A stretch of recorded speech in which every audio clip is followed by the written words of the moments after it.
We were at in Auschwitz, and we told to get out of the wagons, and then we had to mark men and boys in one queue, women and children in the other queue. And we walked on, and then we came to 3 high-ranking SS officers. And one of them is called Dr. Mengele. This man had taken the Hippocratical oath to look after people, to help them in their sickness. This man was doing the opposite. As the crowds of hundreds of people are coming towards them, he is looking for twins because he wants to experiment, medical experiment on twins. And he killed many, many people with his experiments. In fact, the prisoners called him the Angel of Death. So as Arek and all the orphans are walking towards these SS officers, suddenly a baby is screaming with its mother. They're wanting to take the baby out of the mother's arms, and she doesn't want to let them. And she is really screaming. Now the Germans did not want any upset. They ran towards her to shut her up. Arek saw his moment because he's looking at the queue that he's in. He's in with his friends from the orphanage. He's got elderly people and disabled people. On the other side are strong men and women, and the first camp kicks in because he's learnt an awful lot. I'm in the wrong queue. And when they rush towards his mother, he then steps over onto the other side, and he knows he's just saved his life. Him and another boy from the orphanage. Okay, I understand that. And they asked my age. I was only 14 years old then.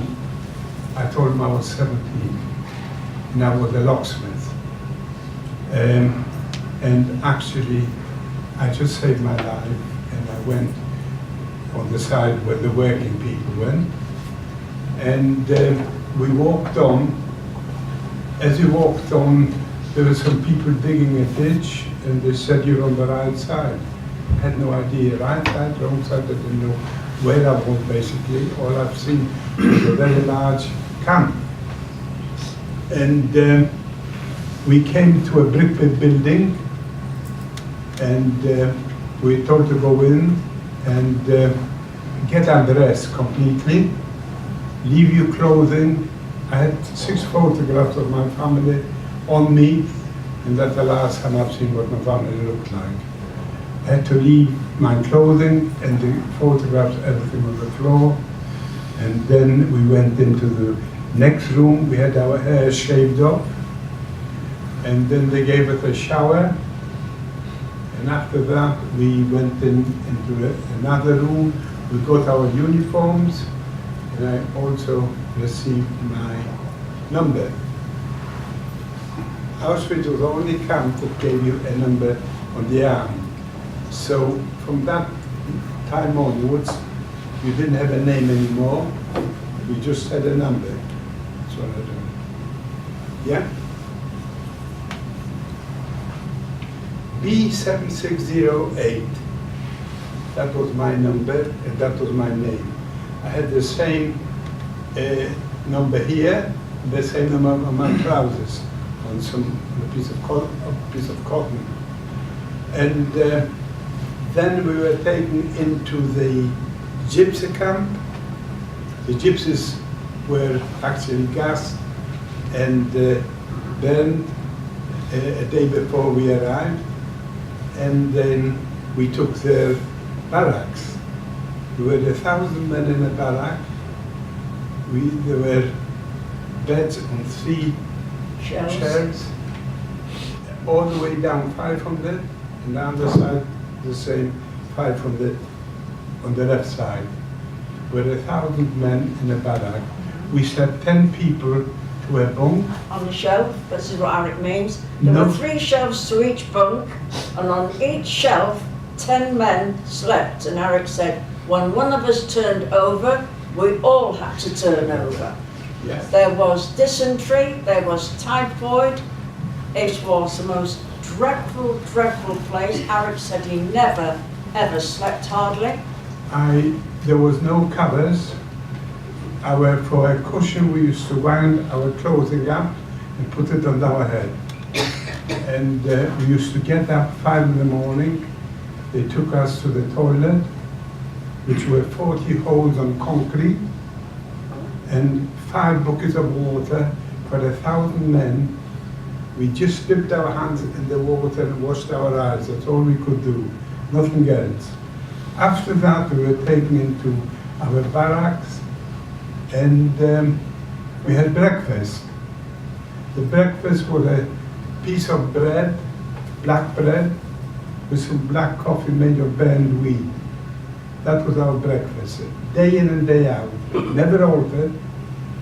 For lunch, we got some water soup with some leaves swimming around. That was our food, week in, week out. We never ever got any different food at all.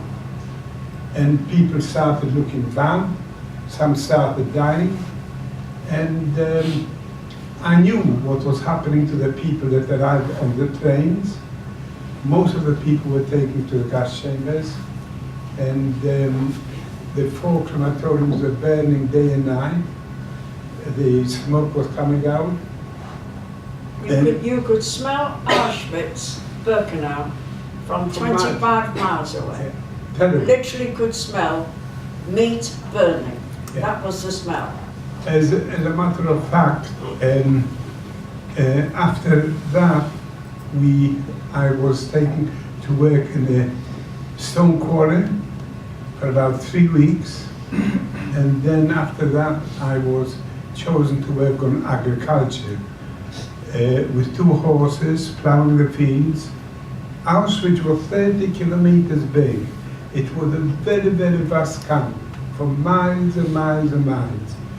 And after we turned the soil over with the horses, they brought us fertilizer, which were bags of ashes from the crematorium.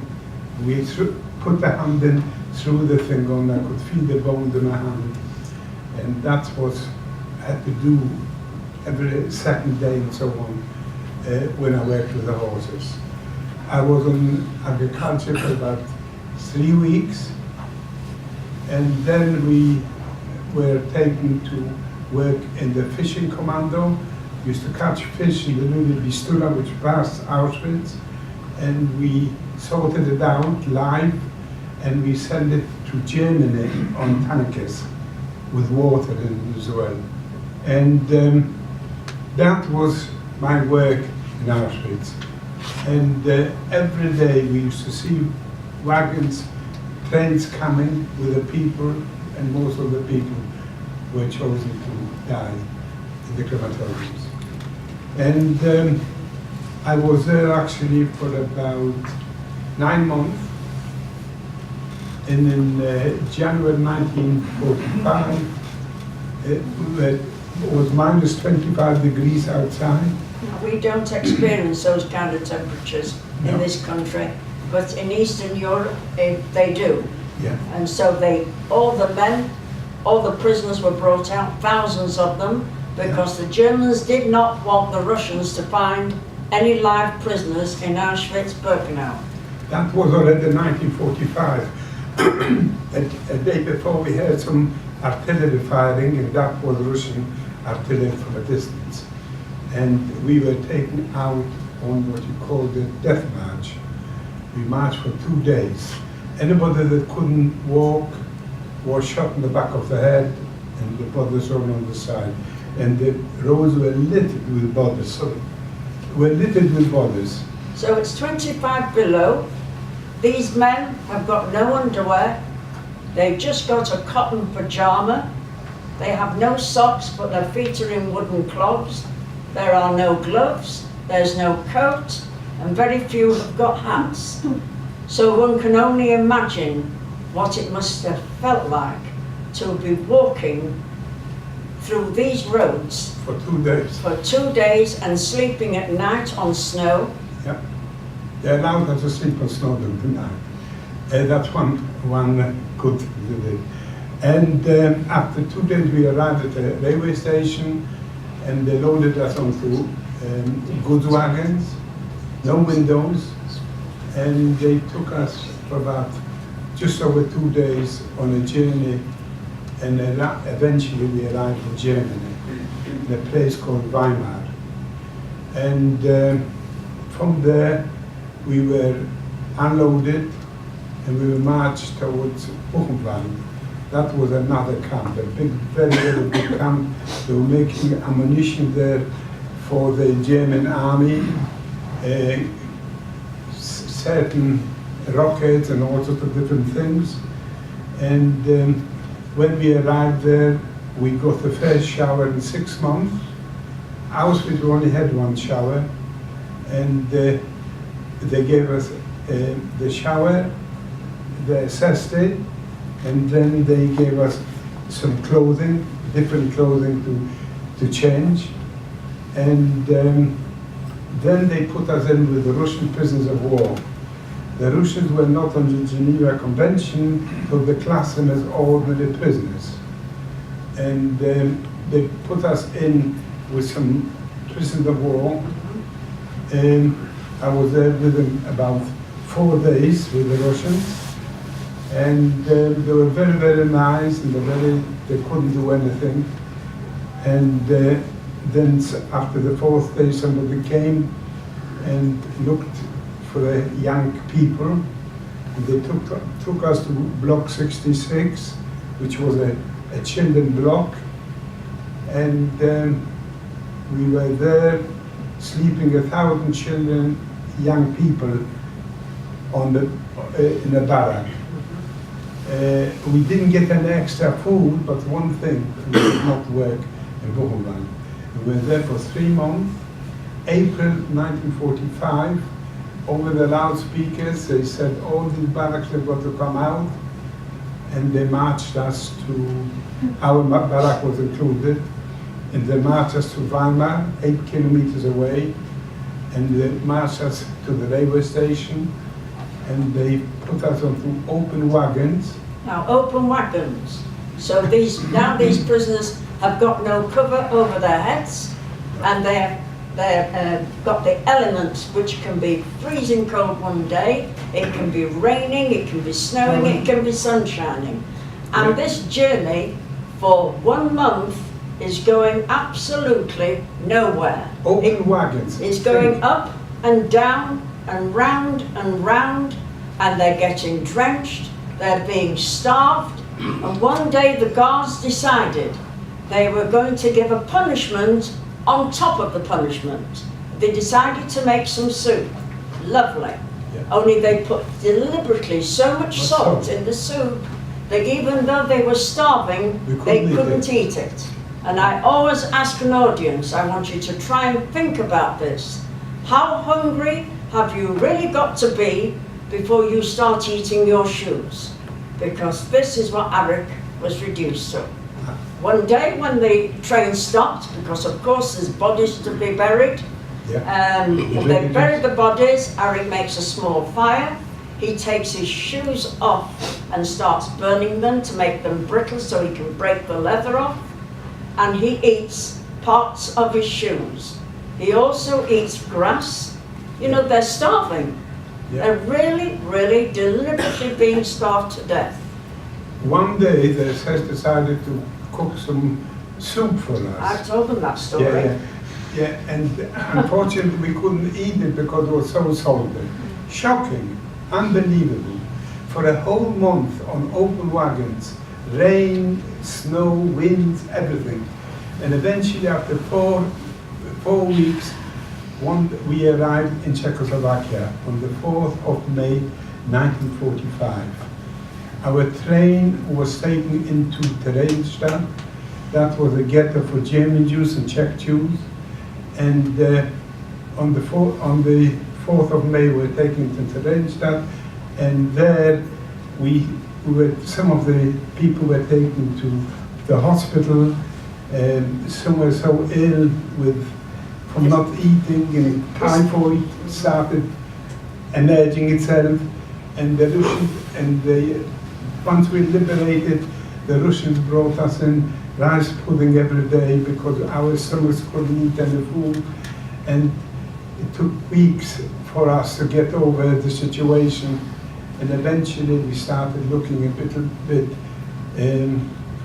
better and fuller on the faces and so on.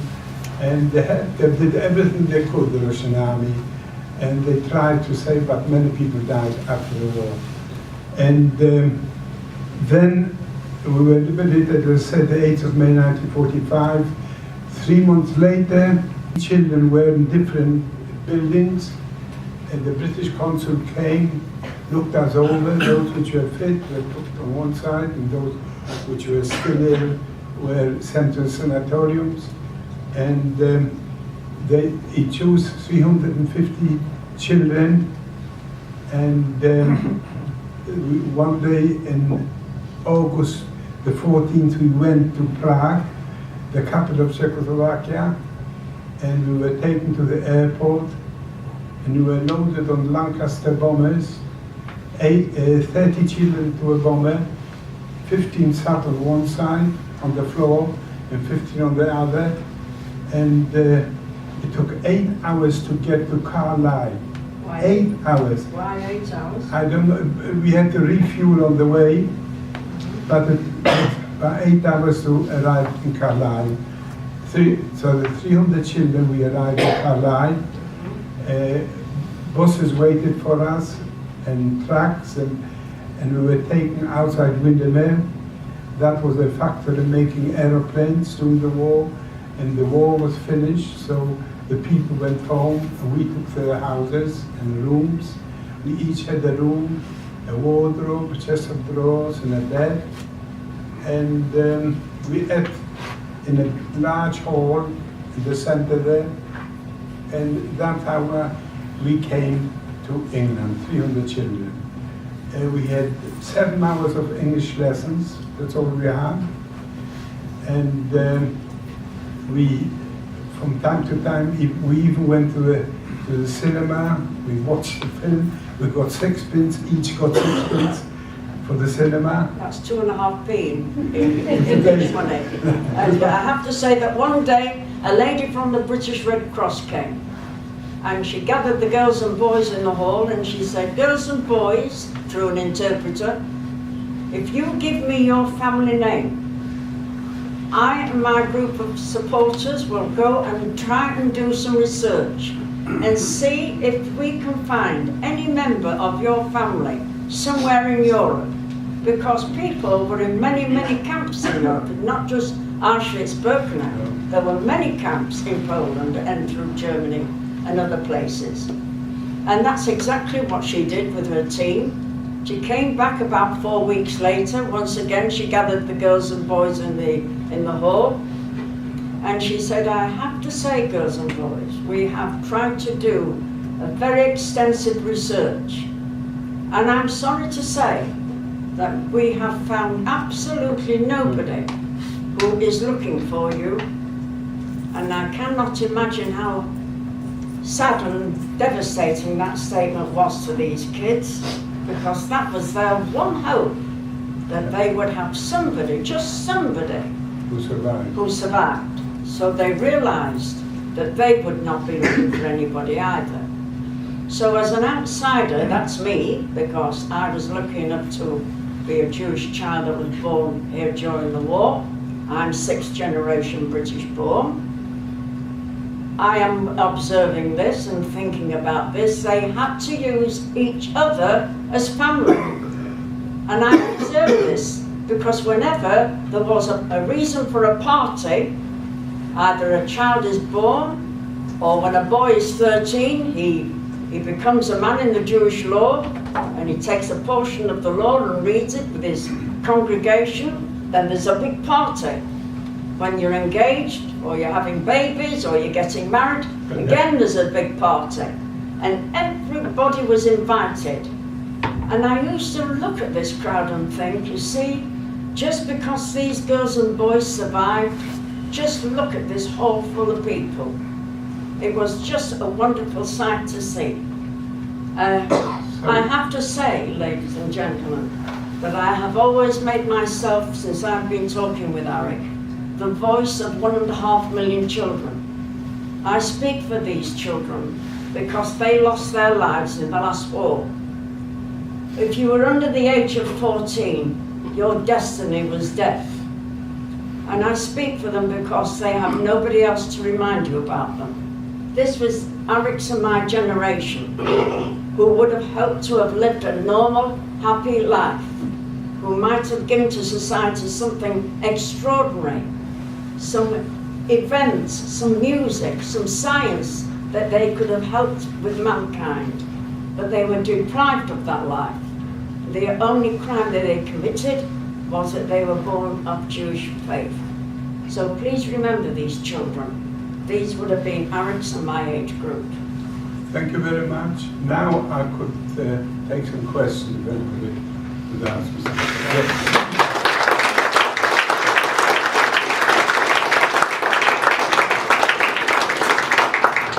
Yes. To speak loudly and clearly because we're old and we're not hearing Thank each you, other. Arek, for your story.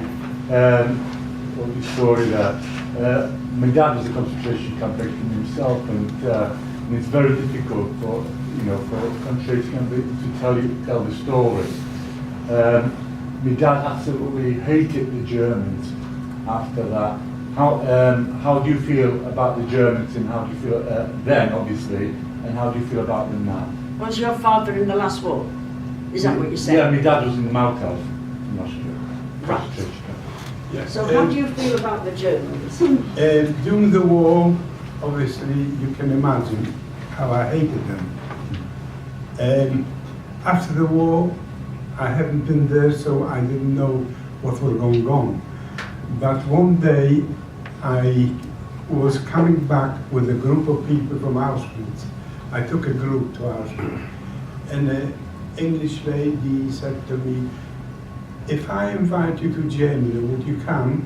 She was an English lady teaching English in a German school. She'd married a German man. Yeah. And I said no. She says, "Why?" I told her. And she rang me and she wrote to me. In the end, I said, okay. And I flew over and I went to Buchenwald, which is still run as a show camp. And I met 120 students. From her school? From her school. And they asked me questions in the barrack I've been and all the different things and so on. And then the following day I went to their school and they watched this film, what you just watched, and then questions. And they asked some very, very good questions actually. Yeah, they were about 14, 15, 16-year-old, the school children. Arek has said he will never forgive the Germans who supported Hitler in the last war. No. But we do not hold the children, people who were born after the war, you can't hold them responsible. No, certainly no. So that's basically, and I've been doing that for 14 years. I've been going back to Germany and to that school. They're very determined to learn their own history, I like to say. Yeah. Anybody else? Speak up, sir. Arek, when we spoke earlier together, we talked about the rise today of the far right across Europe and in the UK, and I specifically mentioned the fact that the fascist Tommy Robinson was able to bring together a crowd of 10,000 people when he called a protest in London, and we talked about what we should be doing now, today, about the rise of fascism once again. And one thing that you said was that whenever they go onto the streets, we should be there with double the numbers, and that was the way to oppose them. Yes. I mentioned that in the hope that you can say what you feel about the rise of the far right today and how we should combat it. It's a worrying thing for the start, because these people are completely different altogether, and there is many ways you can combat it. More people should stand and march against them and tell them we don't want you and so on. This is basically, there's many things you can do. In other words, it's no use being passive. No. It's absolutely no use being passive. No. I abhor a hatred of any kind to any section of society. We should all be, we talk to many schools, Arek and I, and if we touch 2 handfuls of children in that hall and change their views or things that they've heard in their own homes and go away thinking differently about society, then we've done our job. Correct. But the only way is it's education, education, education. Arek is 90, I'm 85. Believe me, ladies and gentlemen, it is our pleasure to come today and speak to you, but we could have such a retired life. We could be doing something like what you're doing, you know, if you're retired. We don't choose to do this. While we can talk and while we are able to teach education, we will continue to do so. But my answer personally is we have to stand up to these people. Yeah. Because this was the start of what happened in Germany. And people, I'm quite sure the German population at the beginning didn't realise really what was happening until it was too late. And then they went along with it. Come on, ladies and gentlemen, you'll never hear it. You'll Yes. never get this experience again, probably. Wait a minute, sorry. Yeah. You come there. Hiya, I spoke to you earlier on today, and we talked about Schindler's List, which you told me that was a very graphic and true portrayal of whatever went on. But you also said that you met Steven Spielberg. Yes. I'd like to know 2 things. What he said about the film, and what he actually said to you personally. I was actually, He didn't say a lot, did he? But Arek did tell me he'd made a very good film. Just in case he wasn't sure yes, about it. I did.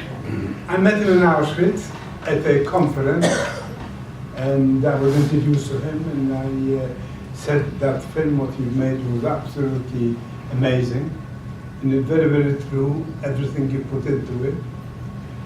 And He was pleased to hear it, of course. yeah, he laughed. He said, well, do you think so? I said, yes, more than I think. And he stood with me for about 10 minutes, and then he left. Yeah, but I have to say that I think Steven Spielberg's film Was very, brought very accurate. attention, brought to light to the public Yeah, about what happened to mostly the Jews, but there were other people who suffered as well. correct. What happened in the last war was Yeah. a terrible, terrible, terrible thing. Yes, you. Thanks very much. I just wanted to pick up on the question of what we do about it that was raised. And I'm very pleased it was raised. I'm the secretary of Kirklees Stand Up to Racism, and this Thursday there is a meeting in the Methodist Mission in Huddersfield, and there are leaflets outside for it, building a world united against racism and fascism, with several speakers. And also there on United Nations Anti-Racism Day on the 16th of March, there is a march in London, as well as in about 20 other cities around the world. And there is a coach going from Huddersfield, so I do invite people to go on that and take a leaflet. Just further to the points you made, I just wanted to mention that they don't say very much about the resistance to Nazis that occurred then, do they? No. You know, it's always as if people just waited while they got overthrown. And actually there were many opponents. I'm quite sure that there was many Germans who were opposing wanted it. to stand up to it. But of course it would have Absolutely, but cost they them, couldn't. it would And have cost them their I lives. Can I just make the point that what they lacked was unity. They were divided against each other, and this was a disastrous failure. And that it's very important that we unite together, with, as you say, not passive. We fight, but we fight together Yeah, on that, despite our differences. quite right. Quite right. Thank you very much. Yes. Can I just ask another question, if that's okay? Yeah. There's quite a lot of you. How did it psychologically? Because obviously you would have seen horrendous things in your during that. Yeah. How did you recover that with that? Because obviously psychologically that must have had a big effect on you. Did you hear that? Yeah, I had about 30 years of nightmares. Used to wake up and see a lot of the things. For many years, I never hardly slept. And suddenly, after about 30 years, it left me. And thank Well, it goodness wasn't sudden. It wasn't sudden, no. No, because one day he said to me, and I have to say as his wife, he didn't really talk about Holocaust. You got bits and bobs here and there. And I thought, don't pursue this, Jean. If he wants to say something to you, listen and understand if you can. But one day Arek said to me, do you know what, Jean? I think I'd like to write my life story now. This was so out of the, out of the ordinary. And so I said, what a good idea, Arek. So I bought some pads and I bought the pens and I put some very, very quiet music on in the background, and I sat in a chair at the other side of the room to watch him. And Arek wrote 2 lines and put the pen down. And I said to him, yes. And it suddenly came over me, because what he had written, he had seen. And I have to tell you that these boys and girls that were liberated and came to this wonderful country of ours, if you think that they didn't have issues, think again, ladies and gentlemen, because they all had issues, every one of them. You ask any of the second generation, and even the wives or husbands who were married to these survivors, they will tell you that their partners had issues. Arek had 30 years of terrible nightmares. And when he put his story down, and it took him 18 months, it was the best therapy ever. It left Arek. Occasionally it comes back, but very, very rarely. So that was the book. And that was his saviour. Let me show you what every Jew in Europe had to wear on their clothing. One in the front and one in the back, so that the rest of the population would know that you were a Jew, because that was not a good thing to be. Beware of Jews and thieves. That was the saying. From 4 years upwards. From 4 years upwards, and I've seen photographs of babies with that on there. Can you imagine, ladies and gentlemen? I've seen photographs of children sat on the grass under trees in Auschwitz, and it looks as if they're having a picnic with their grandparents. And they're with their grandparents because their mothers and fathers have been taken away for labour. And they're with their grandparents, and they don't know this, thank God, but they're waiting their turn to go in the gas chamber. Yeah. Jean, I think Think about this. One more question for Arek. One more question for Arek, but that is a terrible Or thing. maybe we've got 2, so we'll take Last these 2. question. and Yes, then sir. we need to close. I'm just wondering, sort of carrying on from the last question, how and if your faith survived what you went through. I mean, I've recently been to Auschwitz, and I remember thinking, if I had any faith, that would have destroyed it completely. So I'm wondering where you stand on your own personal faith. Did you ever lose your faith? No, I never lost my faith. That I kept it until I came to Liverpool. Basically, until I came to Liverpool, I had no. Basically, I didn't think about any faith at all.